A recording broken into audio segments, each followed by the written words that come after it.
Okay, today is April 6th of 2014, and we want to take a look at the work of Jacques Derrida, and especially his fundamental position on phenomenology, which was expressed in his book entitled Grammatology. He wrote it in 1967, where it was published in France, but it didn't make it to America until 9 years later, where it was finally published by Johns Hopkins University Press. And it does give us his full position, his full phenomenology, but it's a very, very difficult text. And so what we want to do is try to get, as far as this lecture is concerned, we want to get a picture because we don't need to get bogged down any further. His text is so difficult that it's better to take the opportunity to try to get some kind of clarity and some kind of a picture of what Derrida is trying to do in his phenomenology of basically a deconstruction of the existing woven fabric of a sign model that exists in reality today, and then a re-elaboration and a reweaving of a new fabric sign model, which we then posit through a praxis in order to lift historical situation to historical event. So it is a phenomenology of a re-elaboration of signs after having deconstructed and fragmented existing sign models. So this process is really a phenomenology of deconstruction and then reappropriating the units of meaning and forming an authentic woven fabric of a sign model. That's generally what he wants to do. So it begins with negation, or it begins with fragmentation, or as he says, it begins with violence, a violent rupture of the mundane. You have to pass through a violent rupture of the mundane in order to begin his phenomenology. So it's you don't just start from raw material, you start from deconstructing in order to create raw material. So before we get into some of the detail, because we're going to look at the basic structure of phenomenology like we have been doing, but before we do that, let's get just a general picture of what's going on and just look at the 10 moments that make up his system. And I'll give you a little brief comment about each one of those. And then we'll look at the structure we always look at of the unconscious and consciousness, and how semiotics or sign modeling in the unconscious transitions over to semantic modeling in consciousness. And we use the framework we've been using all along with other thinkers. But we'll take a look at his 10 moments first to get an idea of the general picture of what he's doing. And so I've got the 10 moments of his phenomenology. Number one is going to be the phonological voice, the emerging event in a situation. The emerging event in a situation speaks to us in a phonological inner voice, and so you have that experience of this event speaks to me. This historical situation speaks to me. So our externality presents a phonological voice of a presentation of an emerging event of deeper existential significance. Now our first step of the self, number two, deconstruction. There's a deconstruction of the existing fabric of signs, plus a grasping of the units of meaning and labeling those as supplement percepts. And Derrida says here that what we're doing is we're providing a supplementary term to replace the phonetic voice. So we're supplementing term or percept for voice. So it's called a supplement. So we're going to deconstruct the existing fabric of signs and grasp the supplement units of meaning. Step 3 is going to be the psychic turn inward of the self. There's a turning inward to the psychic imprints of the trace of otherness that we have gathered in our experiences of life, according to Derrida. We have an unconscious that he uses the metaphor of a child's toy, the Magic Slate, which is a cardboard-covered wax tablet that has a layer of cellophane over it that you use the wooden pencil to press down on the cellophane, and you can write, and then you lift the cellophane to erase. And Derrida uses this illustration because after you lift the cellophane, if you just hold up the cardboard at an angle to a light source, you can see the imprinted wax. You can see that the wax still contains the imprint, even though you've lifted the cellophane. You can see it in the base cardboard waxed surface, and that base wax surface is the visual image of the unconscious for Derrida, and he says that we begin accumulating these traced images after a while. They build up, and we end up with a collective of trace images, and those are trace images of significance, or what Derrida calls otherness, or what we might call transcendence. But those moments when the emerging event speaks, we will encounter many of those moments in our life, and when we do, the significance that sticks with us, we end up inscribing it in our unconscious as an imprint that remains a part of the collective of traces. He calls it the collective of traces. So the third step is this psychic turn inward. We're going to turn inward after we've gathered our units of meaning. We're going to turn inward to that reference point of the unconscious that has all of our stored associations in order to further define these units of meaning and to give them a proper supplement designated percept. And Derrida says when we do this, we end up through association forming the beginning word percepts. He calls them beginning word percepts. They actually become words, not really signs yet that point to event, but at this stage, percepts instead of signs. Word percepts get assigned to the units of meaning that have been fragmented into our emerging event.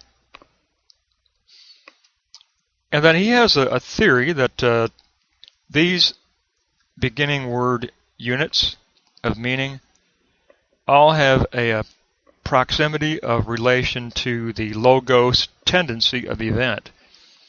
And this logos tendency of event that is emerging will empower each unit of meaning according to its proximity to this tendential logos. So the more closely aligned a beginning word percept has with the logos, the more powerful it has in its own possession of being able to self-actualize itself.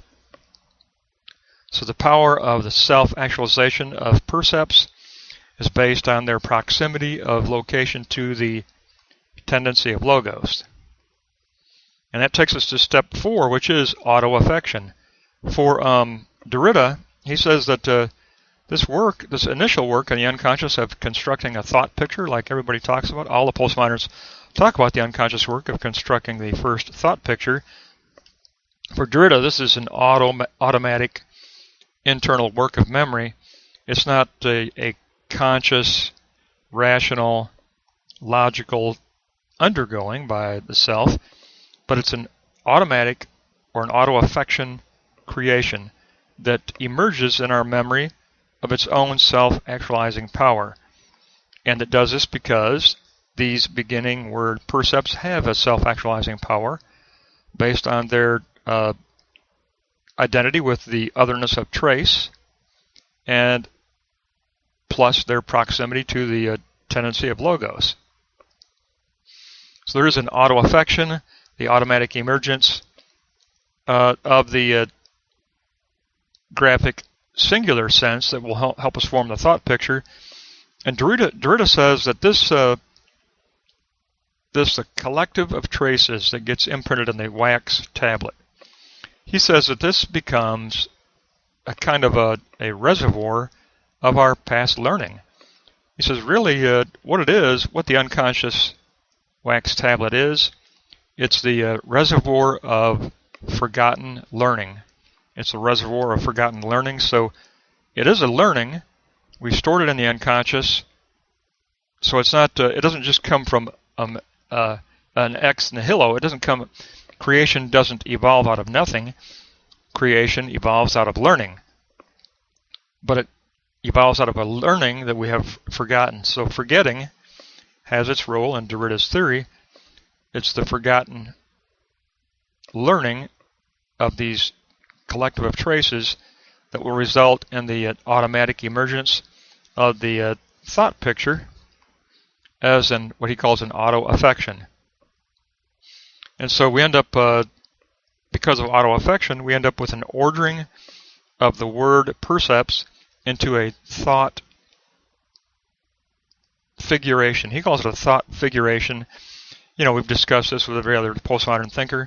It's thought picture, but thought figuration of an ordering of the word percepts within the enclosure of a singular idea of sense. A singular sense encloses the ordering of the beginning word percepts based on their association to the forgotten learning of the collective of traces and based on their proximity of location to the tendency of logos. You end up with this thought picture of the ordered word percepts. And so from there, we've got to our thought picture, but it's an individual thought picture of the individual self, and we're ready to move on to community. We move on to community. That's the Deconstruction threshold that we've discussed in the past, where we gather at the Deconstruction threshold in a dialogue to perform a refinery function of the purification of the word percepts. By critically engaging in dialogue with other selves, we start to strip away any phonetic residue that these word percepts might have, and we strip them down to their essentiality, to their purity of significance. They become, the thought picture becomes a filiation of pure words. It becomes a filiation of pure words where phonetic elements have been purged away. So the Deconstruction threshold is a refinery, a word refinery. Now from there we have to move on to the concept of system and arranging this pure lexical content into a system of the notion of the truth. So we're going to move on to notion. And in order to do that, we have to have an understanding, according to Derrida, of a transcendental trace, a singularity of enclosure for the collective of traces. And so he calls this the transcendental arche. And the transcendental arche is that singularity that encloses the plurality of imprinted traces of otherness. The transcendental arche. It's the singular enclosure of the plurality of the traces of otherness.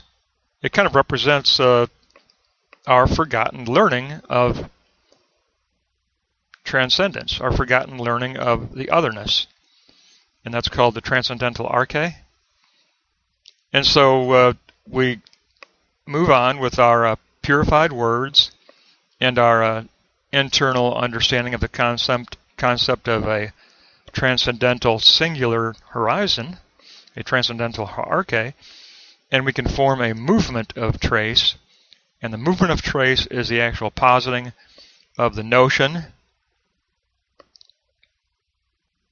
of the true as a fabric of signs. So now we form a new collective woven fabric of signs that initially we had to deconstruct it. Now we form a more refined and a more pure fabric of signs as a posited notion of the true.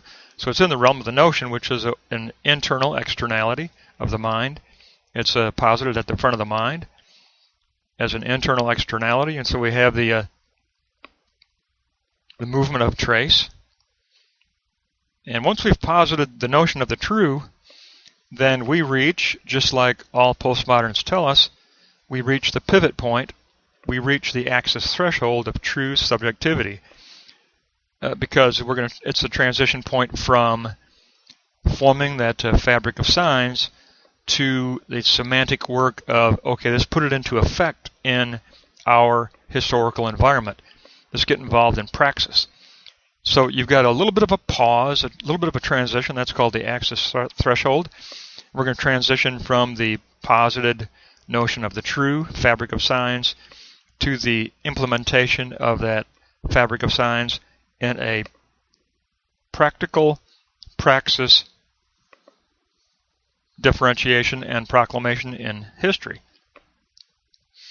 And so we do pass through this hinge pivot point, and the hinge pivot point is where the true subjectivity actually encloses within itself the three major stages of the movement of trace. It began as a graphic approximation to logos. Then it passed through the immediacy of a sign model notion of the true.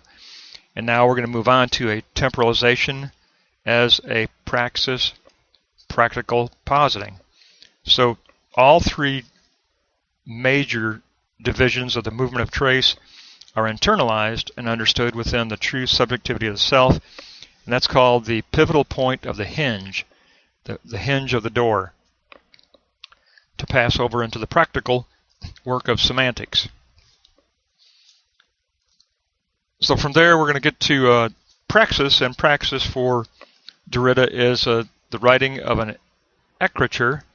He calls practical writing. He calls practical writing and practical positing an arche écriture, or a transcendental posited architecture of practical meaning. So it's that architectural type practical positing that we want to posit as a topographical change of the situation to becoming an existential, important event of deeper meaning.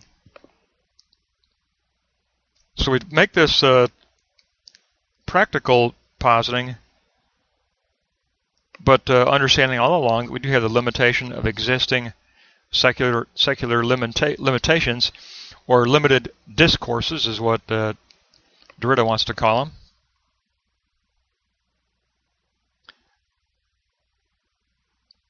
And so this positing is going to be an empowered positing. And as an empowered positing, Derrida says that we just reconsider the concept of logos. And from the subjective side, that power is going to be the actual plurality of traces that are inscribed in the wax tablet of the unconscious. And the objective logos is going to be the posited notion of the true that emerges at that gap between internality and externality, between lived experience and directional sense. So he always talks about the emergence at the gap, and that emergence at the gap is the notion of the true as a woven fabric of signs. So that takes us to the final point, and that's the composition threshold, where we write a communal idea of the writing of being, which is a place where we all gather to posit our individual understandings, our individual praxis models, and by engaging in a dialogue of critically evaluating those individual offerings, we come up with a communal universal understanding, which can metaphorically be understood, according to Derrida, as book. As book rather than a text, it's a book. And after we've worked on compiling this universality of writing, we're ready to return all the way back to the unconscious, all the way back to that mystic pad of the wax tablet, because we're going to return and lift the cellophane, and we're going to start the whole process all over again. And when we lift the cellophane, it'll erase the current loop of writing we've been doing, but the traces will still be evident and imprinted in our unconscious wax tablet substrate, which is basically our motivational body state. Our motivational body state will still have the traces of all this work we've just done, but now we're going to start the loop over again, and we're going to enter back into externality and try to lift it to the next level of deeper meaning and deeper event significance. So I'll just give you the brief rundown of the 10 moments. You had phonological voice, deconstruction, psychic turn inward, auto-affection, Dekunta threshold, transcendental arche, hinge pivot point, necrature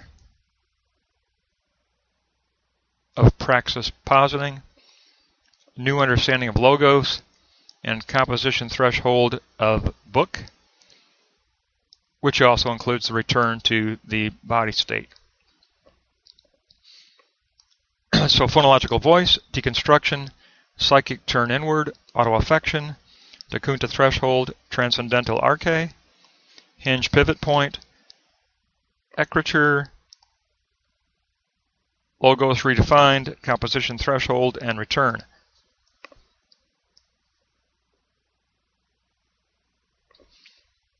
So that gives us a good picture of what Derrida is trying to accomplish here. And so we'll look at our overall structure now just quickly, but the structure we've been using all along with other thinkers. And we begin in the unconscious with the presentation of the phonological event. And Derrida says there are 3 elements of presentation: the situation itself, and its accompanying fabric of signs, and its vision of logos. And all of those are going to, of course, be deconstructed so that their elements of meaning can be reappropriated in a more meaningful way. But it will include the situation, the accompanying fabric of signs, and its current understanding of the vision of logos. Now, our first step is that taking in of these units of meaning and a turning in. It's a taking in and a turning in. It's a taking in. It's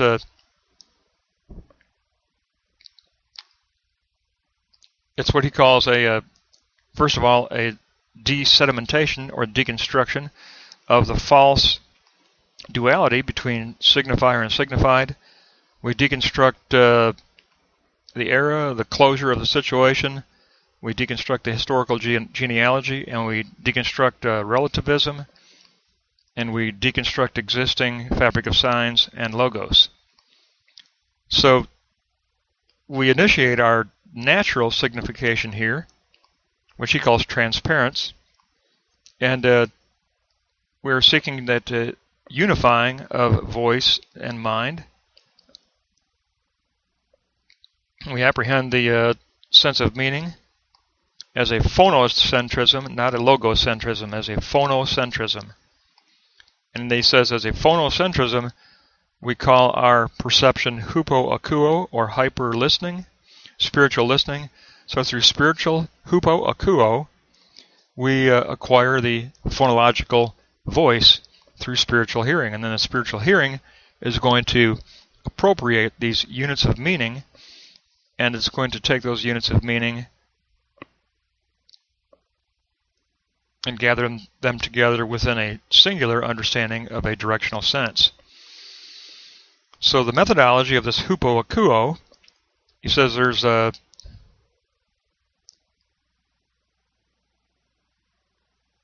there's a natural writing of the self, which is a spiritual type writing, a pneumatology.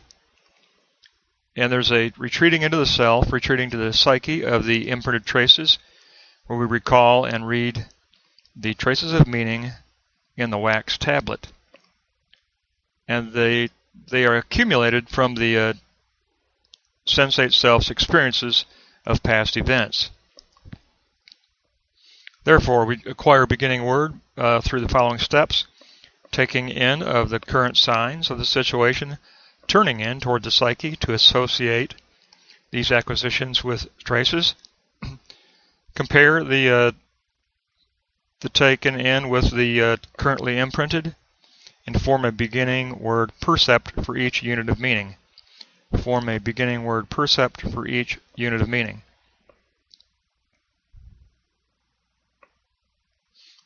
So once we do this, we end up with a lexical network of beginning word percepts. And that takes us to the figuration moment of forming a thought picture. In the figuration moment, it's spontaneous. It appears through its own self-actualization of the percepts according to their proximity to the tendency of logos. It's learned, actually. It's not a creation ex nihilo, but it is actually our forgotten learning out of which this self-actualization takes place. So it's an auto-affection, he calls it.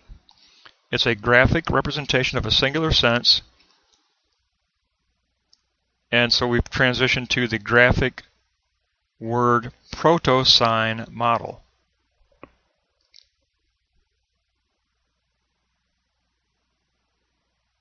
So we've gone from the phonetic supplements to proto-sign words and their structuring, but it's all on an individual basis, and it needs some communal input, which will be a refinery of purifying these words that are not signs yet.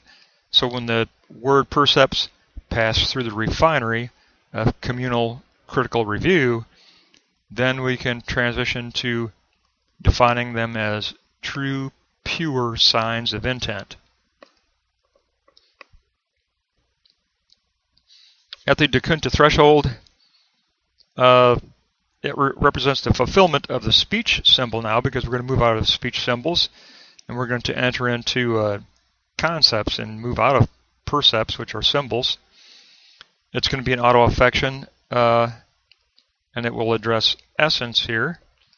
It's what he calls the crisis of logos. We feel a self-interrogation to reach the purity of the words.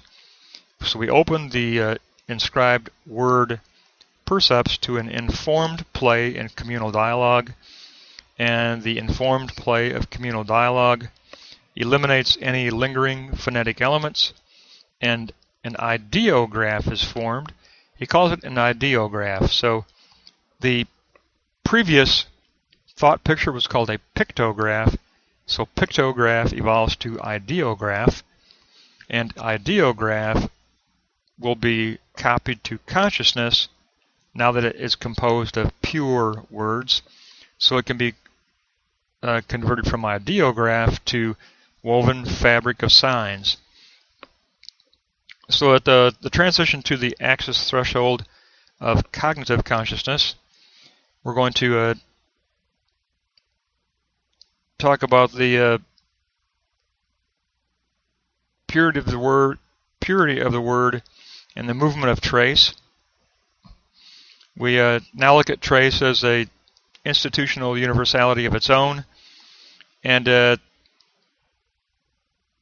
it is going to emerge as a movement of trace that moves forward toward system, which structures the field of presence of the pure graphic words, which now will become true signs of writing.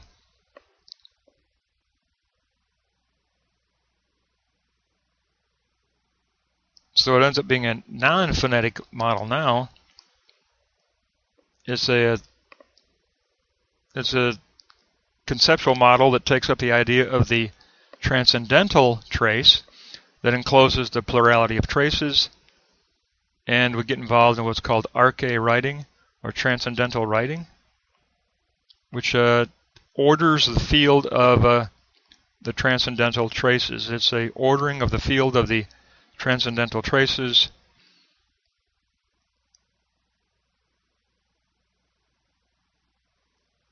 And so our entire substrate of the wax tablet of the unconscious motivational base emerges in a movement of trace to becoming what Derrida called an empirical mark. It becomes an empirical mark that is posited at the front of the mind as an internal externality or as a notion of the true. So we've moved on from this hidden internal idea of a motivational base to an actual empirical mark of an internal externality or the realm of the notion of the true. So we posit the movement of trace as an emerging fabric of signs that become the empirical mark that will mark our view of all external reality. It will actually imprint in the way that it had been imprinted in the unconscious. Now as an empirical mark, it will imprint itself on the externality of the situation in order to bring it to an emergence of event. So from there we make our axis transition through the hinge, and we're ready to do some real practical work of praxis. When we get to praxis, he says that we form our practical positing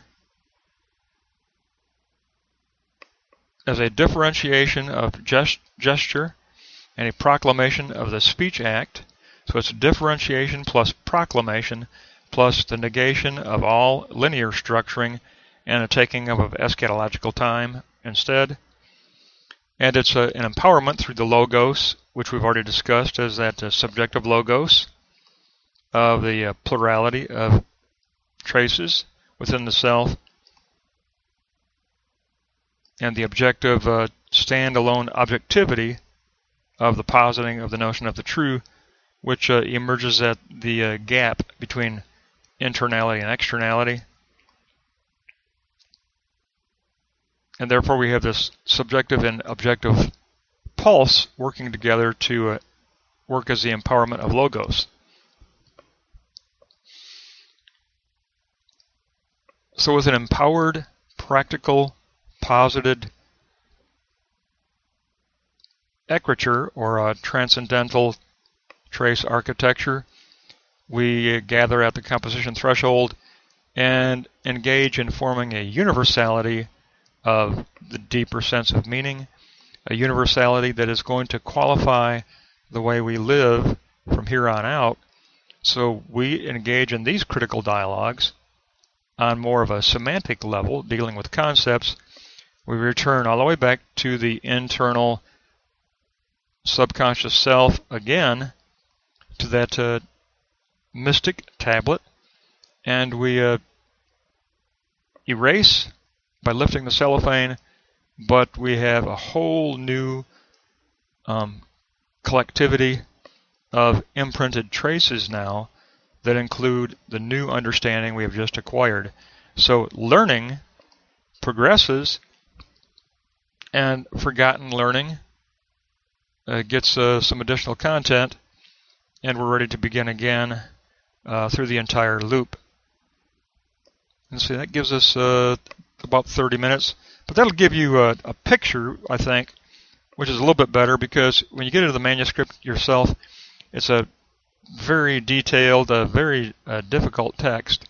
You'll need some commentary prior to trying to tackle this book, because it assumes that you already are aware of way too many things. He assumes his readers in possession of way too much presupposed content. But if you look at a good commentary first and then take up the book, you'll find that it is a very rich resource for phenomenology, and he is the father of deconstruction, so he's definitely an essential thinker for postmodern thought today, and you cannot ignore him. That will wrap up Grammatology, published by Johns Hopkins University Press in 1976.